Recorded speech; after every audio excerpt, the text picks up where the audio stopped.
BYD ouvre une usine en Thaïlande pour alimenter l'Europe. Encore une fois, oui, pour diminuer les coûts de construction des voitures, forcément, à Thaïlande, c'est le bon plan, quoi. Hein. Bon, je vous passe l'intro qui est à rallonge. Alors, je remarque que sur certains sites, les articles, même sur les sites de F1, les articles sont de plus en plus longs. C'est un peu pénible à lire. Donc c'est pour ça, des fois, je saute les intros. Hein. Parce que on s'en fout de l'intro, des chiffres, etc. quoi. On veut l'info principale et c'est ce que vous voulez aussi, je pense. Donc pour soutenir toute cette croissance internationale, BYD vient de conclure un accord pour l'installation d'une usine en Thaïlande prévue pour assembler 150 000 voitures par an. Elle commencera sa production en 2024. Le groupe chinois possède déjà des usines à l'étranger pour des bus, des composants ou de la production en très petit volume en CKD. Mais il s'agit ici de la toute première usine d'assemblage automobile hors de Chine. Le choix de la Thaïlande permet à BYD d'être à l'abri d'éventuelles taxations des voitures en provenance de Chine. Elle vient en prime concrétiser les efforts du pays pour électrifier la production nationale.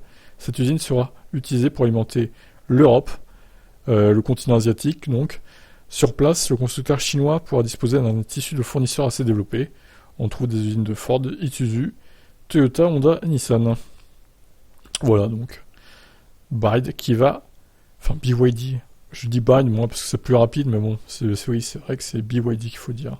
Donc BYD qui va frapper fort, hein, je sens, dans les années à venir. Concurrent à AMG, je pense, en Europe, notamment. Ils vont se tirer la bourre les deux là.